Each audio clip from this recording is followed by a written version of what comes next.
嚟到紅旗三板村呢間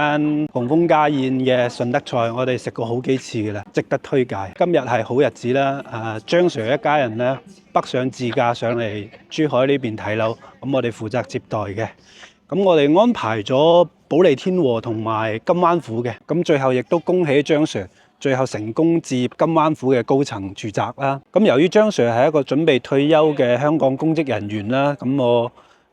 就尊重客戶嘅隱私，我就冇 po 啲成交嘅慶祝嘅呢啲圖片出嚟。作為 agent 嚟講啊，我認為我嘅銷售技巧同埋專業度咧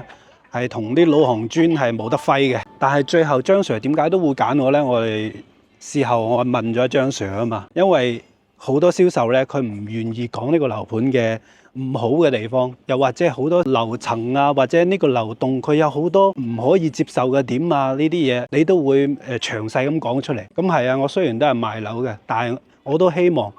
選擇阿 Mark 置業大灣區嘅客戶啊，生活質素都會高咗啊嘛。咁金灣府佢嘅高容積率同埋佢嘅樓間距好窄噶嘛，喺周邊嘅項目嚟講咧，佢算唔上優秀，但係佢都有佢嘅主要賣點，只要有人欣賞得到佢嘅話，就會為之埋單嘅。所以咧，有啲嘢我哋唔講，唔代表佢唔存在，唔代表消費者唔知道，就避免到你哋買到手之後咧，過幾年入住啦，會發覺哇，我嘅生活品質，我嘅生活質素點樣下降咗咧？所以我哋就為咗避免日後會發生呢啲事咯，所以我就會選擇比較坦誠咁樣將所有樓盤嘅優勢劣勢啊，都會攤開嘅。